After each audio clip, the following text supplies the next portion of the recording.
हाय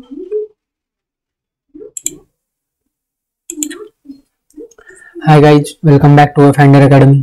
history optional course हमने launch किया था जिसमें अब तक हम 14 लेक्चर्स कर चुके हैं। आज का लेक्चर 15 होगा जिसमें हम हड़प्पन सिविलाइजेशन या फिर इंडस वैली सिविलाइजेशन भी हम इसे कह सकते हैं, जिसका पार्ट 2 जो है वो देखने वाले हैं। क्योंकि लास्ट लेक्चर में हमने इंडस वैली सिविलाइजेशन स्टार्ट किया था जिसमें हमने क्या क्या देखा था। तो लास्ट लेक्चर में हमने डिस्कस किया था प्रीवियस क्वेश्चन पेपर इस टॉपिक के ऊपर। सबसे पहले तो टॉपिक देख लो, सिलेबस देख लेते हैं एक बार फिर से। सिलेबस क्या है तो ओरिजिन जो आज हम डिस्कस करेंगे, डेट के बारे में हमने लास्ट लेक्चर में डिस्कस किया, एक्सटेंट को हमने डिस्कस किया, डिस्कवरीज के बारे में हमने डिस्कस किया, और कैरेक्टरिस्टिक्स जो है वो हमने एक ओवरव्यू लिया था। कैरेक्टरिस्टिक्स हमारे हुए नहीं है, हमने एक ओवरव्यू लिया था, सिर्फ डिटेल कैरेक्टरिस्टिक्स हमें देखने हैं। फिर डिक्लाइन बचा है, सर्वाइवल बचा है, आर्ट एंड आर्किटेक्चर बचा है। तो इतना सब कुछ हमें इस टॉपिक में देखना है।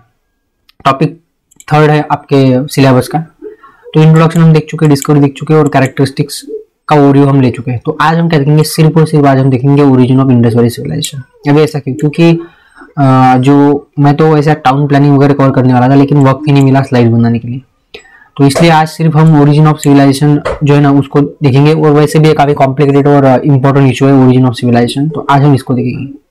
लेकिन उससे पहले हमने कल एक कोर्स के रिलेटेड एक वीडियो मैंने अपलोड की थी जिसमें मैंने कहा था कि हम एमसीक्यू के ऊपर एक सीरीज लाएंगे। और आपसे सवाल पूछा गया था कि क्या आपको जीएस के ऊपर चाहिए। तो कुछ लोगों के कमेंट्स आए कि ज्योग्राफी के ऊपर चाहिए, एनवायरनमेंट के ऊपर चाहिए और एग्रीकल्चर के ऊपर चाहिए।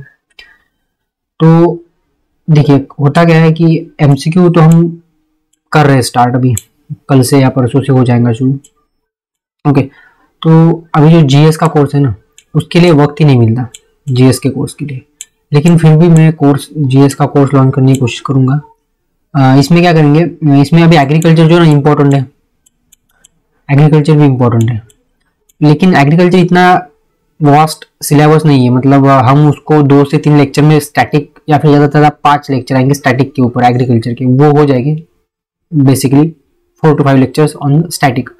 उसके बाद फिर जो एग्रीकल्चर करंट डोमिनेटेड है तो वो 4 से 5 बेसिक आने के बाद फिर मंथली बेसिस पे उसका जो करंट अफेयर होगा या फिर वीकली बेसिस पे करंट अफेयर के ऊपर एक वीडियो एग्रीकल्चर की आ जाएगी। मतलब 4 से 5 वीडियोज हम उसके बेसिक के ऊपर लाएंगे और फिर वीकली या फिर फोर्टनाइटली मतलब 15 दिन में या फिर मंथली जितना भी करंट अफेयर होगा एग्रीकल्चर से रिलेटेड वो आपको उस प्लेलिस्ट में मिल जाएगा, मतलब एग्रीकल्चर के। तो इस तरह से एग्रीकल्चर कवर करना है, मतलब एग्रीकल्चर ज्यादा है नहीं। तो हम क्या करेंगे, एमसीक्यू का कोर्स लॉन्च कर देंगे और एग्रीकल्चर वाला जो है ना तो एग्रीकल्चर को हम कर लेंगे पहले इस महीने में, ठीक है।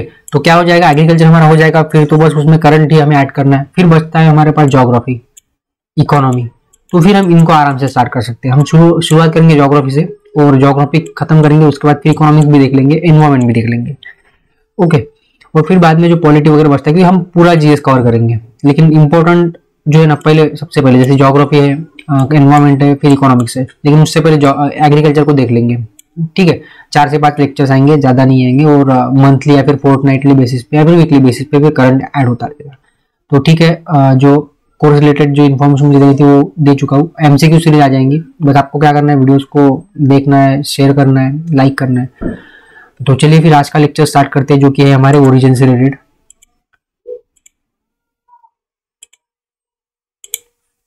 तो जो ओरिजिन है ना इंडस वैली सिविलाइजेशन का, इसको एक्सप्लेन करना काफी मुश्किल है, काफी हार्ड है। क्यों है? क्योंकि काफी ज्यादा थेरीज है इसके ऊपर, कंसेप्शन है, लोगों के प्रिजम्पशंस भी है।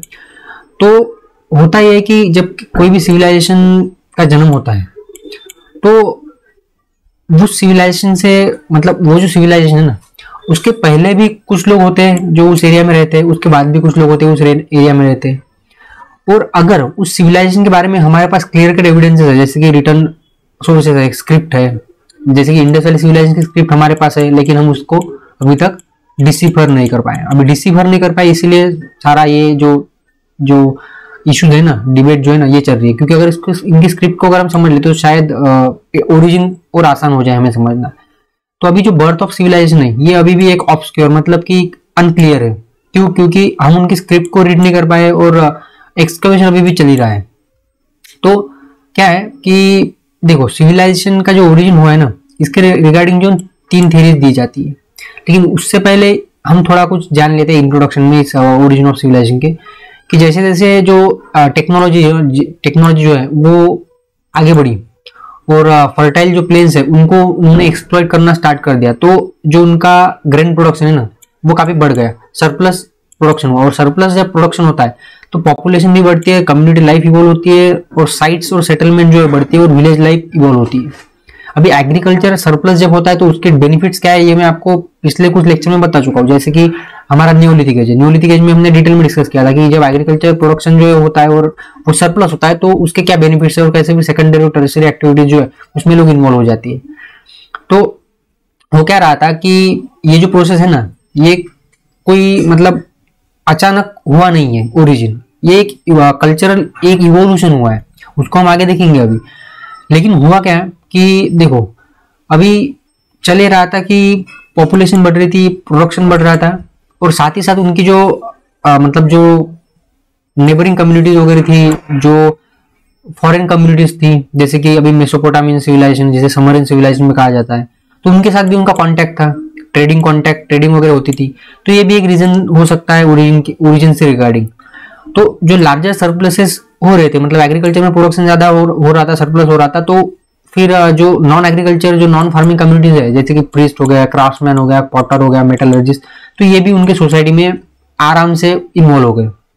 और जो विलेजेस में पहले स्मॉल ऐसे कुछ मतलब स्टोर हाउसेस जैसे स्ट्रक्चर थे, वो आगे चल के फिर ग्रेनरीज में कन्वर्ट होते हैं। तो इस तरीके से कुछ हम बोल सकते हैं कि एक इंट्रोडक्शन हम दे सकते हैं ओरिजिन से रिगार्डिंग, कि ओरिजिन इस तरीके से हुआ है। सबसे पहले तो उनका जो प्रोडक्शन है वो बढ़ा, फिर प्रोडक्शन बढ़ने की वजह से पॉपुलेशन बढ़ी, कम्युनिटीज बढ़ी, साइट्स एंड सेटलमेंट जो है बढ़ी, फिर उन्होंने ट्रेडिंग स्टार्ट कर दिया, फिर फॉरेन या फिर जो डिस्टेंट कम्युनिटी है उनके साथ उनका क्या हुआ, इंटरेक्शन हुआ। इंटरेक्शन से कुछ नए नए आइडियाज, कुछ चीजें उन्हें पता चलती है। फिर नॉन फार्मिंग कम्युनिटीज को उन्होंने इन्वॉल्व करना स्टार्ट कर दिया क्योंकि उनके पास अभी सरप्लस था, और फिर इस तरीके से कल्चर जो है ना वो इवॉल्व होता है। तो अभी हमें ये जो ओरिजिन है ना इंडस वैली सिविलाइजेशन का, इसके रिगार्डिंग 3 थ्योरीज को पढ़ना है बेसिकली। तो सबसे पहली थ्योरी जो है फॉरेन इन्वेजन थ्योरीज है, या फिर फॉरेन इन्वेजन नहीं, फॉरेन इन्फ्लुएंस थ्योरी या फिर डिफ्यूजनिस्ट थ्योरी भी इसे कहा जाता है। सेकंड थ्योरी जो इंडिजिनस थ्योरी है, जो कि ज्यादा अपीलिंग है, और इसी थ्योरी के ऊपर आपको फोकस करना है। और थर्ड थ्योरी तो मतलब इसका कोई बेस ही नहीं है, आर्यन ओरिजिन थ्योरी। ठीक है, तो अभी हम इसको देखेंगे। एक सबसे पहले तो फॉरेन इन्वेजन थ्योरी को फॉरेन इन्फ्लुएंस, क्या इन्वेजन हो रहा है आज, तो फॉरेन इन्फ्लुएंस थ्योरी को देख लेते हैं। सबसे पहले थ्योरी है फॉरेन इन्फ्लुएंस थ्योरी, जिसे डिफ्यूजनिस्ट थ्योरीज या फिर थ्योरी ऑफ फॉरेन ओरिजिन भी कहा जाता है। अभी इस थ्योरी के 2 प्रोपाउंडर है मेनली, एक है मैके और दूसरा है मॉर्टिमर व्हीलर। अभी जो इस थ्योरी के जो प्रोपाउंडर्स है, मतलब जो इस थ्योरी को देने वाले लोग, जो इस थ्योरी की बखान करते हैं या फिर सपोर्ट करते हैं, उनका ऐसा कहना है कि या तो डायरेक्ट रोल है फॉरेनर्स का, मतलब जैसे कि समरियन सिविलाइजेशन, समरियन मतलब कि मेसोपोटामियन सिविलाइजेशन, तो मेसोपोटामियन सिविलाइजेशन के जो लोग हैं या फिर समरियन सिविलाइजेशन के लोग हैं वो डायरेक्ट आए और उन्होंने इंडस वैली सिविलाइजेशन को बसाया। या फिर दूसरे लोग वो है जो कहते हैं कि इन्फ्लुएंस हुआ है, मतलब कि एक इम्पैक्ट हुआ है उनका, उन्होंने आइडिया को जो है ना वो आइडिया ली और सिविलाइजेशन को बसाया, मतलब यहाँ के लोगों ने उनसे कुछ सीखा और सिविलाइजेशन उन्होंने सेटअप की। अभी जो मैके है ना, मैके वाला ग्रुप, ये क्या कहता है कि जो मेसोपोटामियन जो कल्चर है, मतलब कि समरियन, ओके, समरियन कल्चर, मेसोपोटामियन मतलब समरियन कल्चर, तो यहाँ के जो लोग है ना वो माइग्रेट हुए सीधे सीधे वहां से, मतलब वेस्ट एशिया से इंडस वैली के बेसिन में, और फिर उन्होंने इंडस वैली सिविलाइजेशन को बनाया, मतलब माइग्रेशन हुआ है, ऐसा मैके का कहना है। मतलब मैके वाले जो लोग हैं, मैके और बाकी जो सपोर्टर होंगे मैके के। दूसरी तरफ जो मॉर्टिमर जो व्हीलर है ना, ये क्या कह रहा है कि नहीं, लोग नहीं आए लेकिन आइडियाज आई। जो आइडिया है ना सिविलाइजेशन की, वो आइडिया जो है वेस्ट एशिया में थी, वेस्ट एशिया में थी around 3rd millennium BC. Millennium का मतलब मैं बता चुका हूं आपको कि 1000 ईयर्स का जो टाइम होता है उसे मिलेनियम कहते हैं। तो इसका कहना है कि जो इंडस वैली सिविलाइजेशन का जन्म हुआ है वो लोगों के माइग्रेशन की वजह से नहीं हुआ, तो बल्कि आइडिया माइग्रेट हुई है वेस्ट एशिया से इंडस वैली में। और फिर जो इंडस वैली सिविलाइजेशन के लोग थे उनके पास एक मॉडल था, मॉडल मतलब वही जो आइडिया है ना, इनके पास ऑलरेडी, मतलब इन्होंने देखा लोग गए होंगे वेस्ट एशिया ट्रेडिंग के लिए, जैसे कि हमने फर्स्ट लाइन में देखा कि जो रिचर कम्युनिटीज वगैरह थी जो ज़्यादा शायद प्रोडक्शन वगैरह करती तो वो ट्रेडिंग में इन्वॉल्व हो चुकी थी। तो फिर वो लोग गए, उन्होंने देखा कि किस तरीके से वहाँ पे अर्बनाइजेशन मतलब अर्बन सेटलमेंट से क्या कल्चर है वहाँ का, किस तरीके से टाउन प्लानिंग होती है। तो वो आए, उन्होंने आइडियाज को शेयर किया और फिर हो सकता है कि इंडस वैली सिविलाइजेशन का जन्म हुआ, ऐसा मॉर्टिमर व्हीलर वाले जो लोग हैं ना वो कहते हैं। अभी ये तो हो गई दो थेरीज जो कह रही है कि मतलब एक ही थेरीज है लेकिन दो आर्गूमेंट्स हैं अलग अलग। एक तो है लोगों के माइग्रेशन वाला, दूसरा आइडिया के माइग्रेशन वाला। अभी ये थेरीज हो गई। अभी इसके कुछ काउंटर आर्गूमेंट्स भी दिए जाते हैं कि नहीं ऐसा नहीं हुआ है। इंडस वैली सिविलाइजेशन के ऊपर जो इन्फ्लुएंस है मेनली कहा जाता है कि मेसोपोटामियन सिविलाइजेशन का है। तो अभी इसके अपोजिट कुछ आर्गुमेंट दिए गए हैं, जैसे कि भले ही लोग कह रहे हैं कि भाई चलो मेसोपोटामियन जो कल्चर था ना उसमें वहां पे पहले सिटी लाइफ इवॉल्व हुई थी, मतलब इंडस वैली सिविलाइजेशन से पहले मेसोपोटामियन जो कल्चर है वो इवॉल्व होता है, वहां पे सिटी लाइफ भी इवॉल्व हुई थी। अभी नो डाउट कि मेसोपोटामियन जो कल्चर है ना वो इंडस वैली सिविलाइजेशन से थोड़ा पहले स्टार्ट हुआ था और वहां पे सिटी लाइफ भी थी। लेकिन इसका मतलब ये तो नहीं है ना कि हमने उनके आइडियाज को चुराया, फिर वहां से लोग आए और उन्होंने यहाँ पे, क्योंकि कितना डिस्टेंस है देखो। अभी हम अगर मान के चले, मैं शायद मैंने ऐड किया नहीं किया, ठीक है, सपोज ये है हमारा इंडस वैली सिविलाइजेशन। अभी मेसोपोटामियन सिविलाइजेशन जो है वो यहाँ पे है, यहाँ पे भी बोल सकते हैं हम, यहाँ पे मैप नहीं है ना, तो यहाँ पे तो कितना डिस्टेंस है ये। तो यहाँ से लोग आएंगे उस वक्त और मतलब उनका घर बार छोड़ के और यहाँ पे सिविलाइजेशन बसाएंगे, तो ये बात थोड़ी डाइजेस्ट नहीं होती है ना, क्योंकि यहाँ पे तो ऑलरेडी सब कुछ है जो होने चाहिए। जैसे कि आपका टाइग्रिस रिवर, यूफ्रेटिस रिवर के बेसिन है जो कि काफी फर्टाइल है, तो वहां से लोग यहाँ आएंगे क्यों इतना मतलब माथा पच्ची करेंगे। तो ये जम नहीं रहा है कुछ, ये जो पॉइंट दिया है ना ये ठीक नहीं बैठ रहा है ना। तो अभी जो लोग कहते हैं कि ठीक है मान लेते हैं कि सिटी लाइफ पहले इवॉल्व हुई थी और कल्चर जो था वो मेसोपोटामियन कल्चर जो था वो इंडस वैली सिविलाइजेशन के पहले था, लेकिन इसका मतलब ये नहीं कि वहां के लोग यहाँ माइग्रेट हुए। और ये और भी कुछ रीजन दे रहे हैं, कुछ डिफरेंसेस बता रहे हैं, स्ट्राइकिंग डिफरेंसेस जो दो कल्चर में है, जो कि ये बताएंगे आपको कि किस तरीके से जो इंडस वैली सिविलाइजेशन जो है और आपका मेसोपोटामियन जो सिविलाइजेशन है कल्चर है वो डिफरेंट है। तो सबसे पहले तो ब्रॉन्ज मेटल का यूज, ऐसा कहा जाता है कि जो आपके जो मेसोपोटामियन जो कल्चर वाले जो लोग थे मेसोपोटामियन कल्चर, तो उन्होंने ब्रॉन्ज का यूज जो है ना वो इंडस वैली सिविलाइजेशन के लोगों से ज्यादा किया, लेकिन उन्हें कम किया, मतलब इंडस वैली सिविलाइजेशन वालों ने कम किया। दूसरा स्क्रिप्ट में डिफरेंस है, क्योंकि जो मेसोपोटामियन जो सिविलाइजेशन है, इतना लंबा नाम है यार मेसोपोटामियन, ठीक है, समरियन हम बोलेंगे उसे, समरियन सिविलाइजेशन बोलेंगे, समरियन, इसका दूसरा नाम समरियन भी है। तो जो समरियन सिविलाइजेशन के जो लोग हैं ना उनकी जो स्क्रिप्ट थी वो थी पिक्टोग्राफिक। उनकी स्क्रिप्ट क्या थी? पिक्टोग्राफिक थी। और पिक्टोग्राफिक जो स्क्रिप्ट होती है उसका मतलब क्या है कि वो पिक्चर्स का यूज करते थे।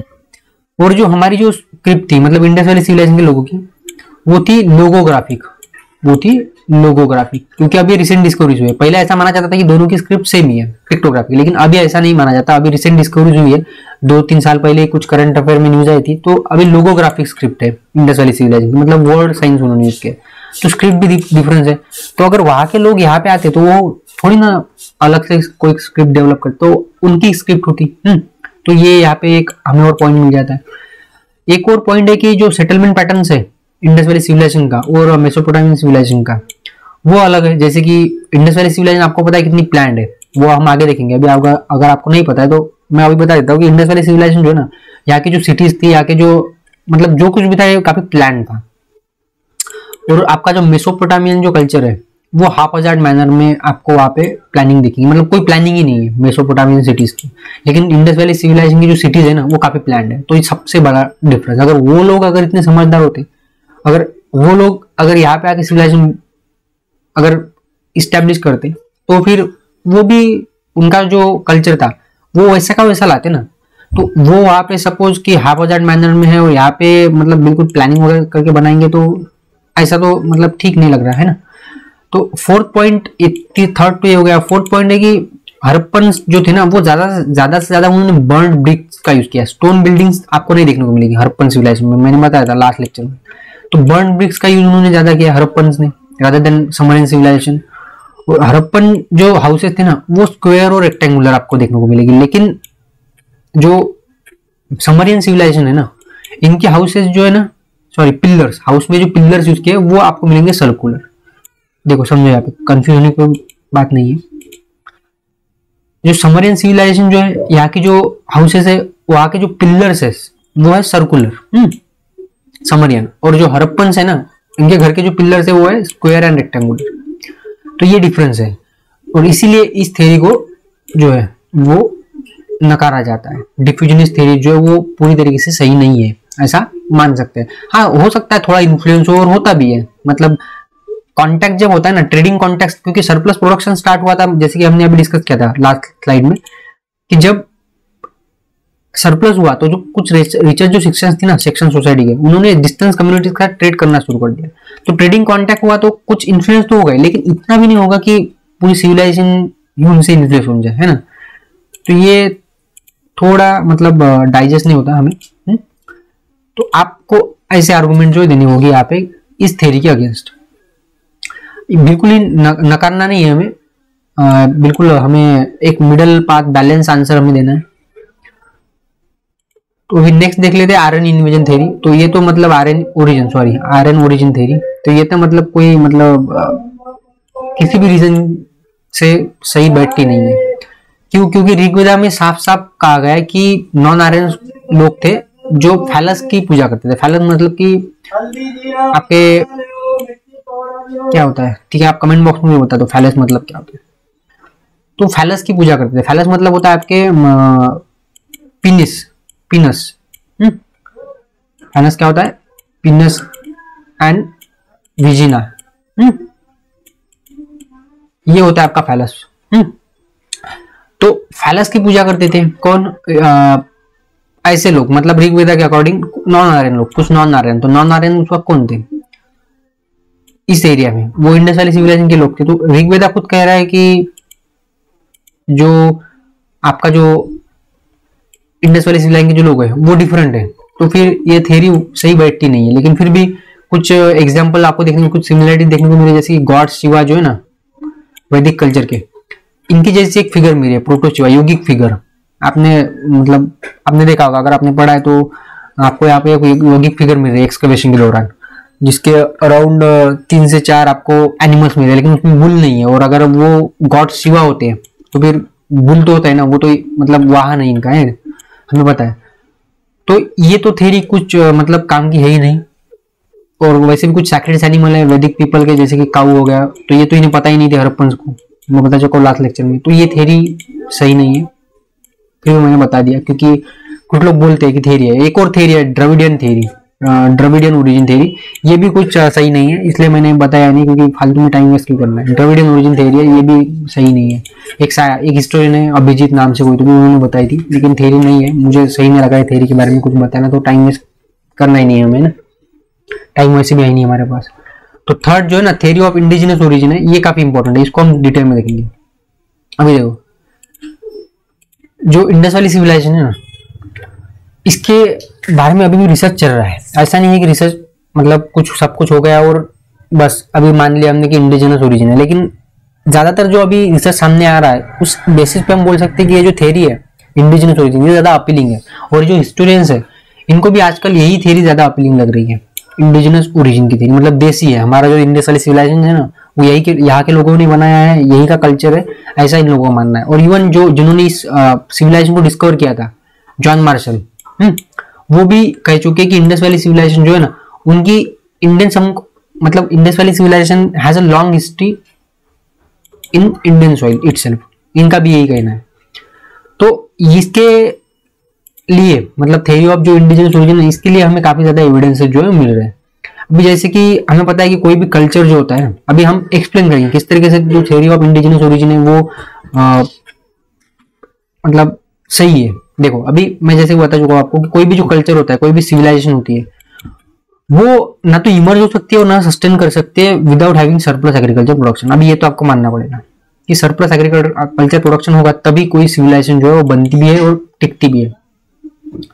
तो देखो अभी अगर अर्लीस्ट एग्रीकल्चर कम्युनिटीज अगर हमने साबित कर दिया कि ये इंडियन सबकॉन्टिनेंट में ही है या फिर साउथ एशिया में ही है, तो ये साबित हो जाएगा कि जो थ्योरी है ये सही है इंडिजिनस ओरिजिन की। और इंडस वैली सिविलाइजेशन जो है ये भी ओरिजिनल है, इंडिया का ही है।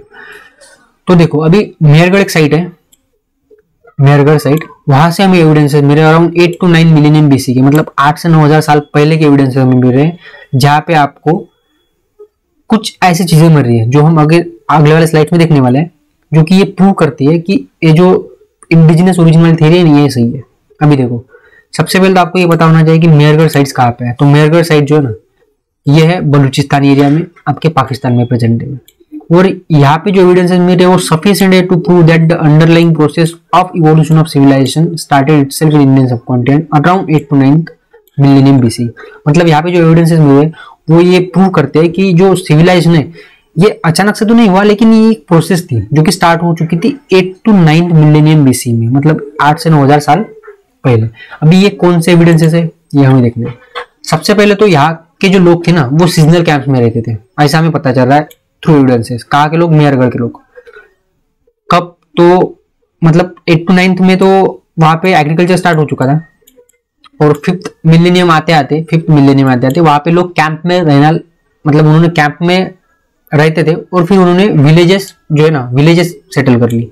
मतलब पहले कैंप में रहते थे, 8 to 9 मिलेनियम में कैंप में रहते थे, और 5th मिलेनियम आते आते धीरे धीरे वो फिर उन्होंने सेटल्ड एग्रीकल्चर स्टार्ट कर दिया, मतलब सेटल्ड उनकी लाइफ हो गई, वो उन्होंने विलेजेस बनाना स्टार्ट कर दिया अपने।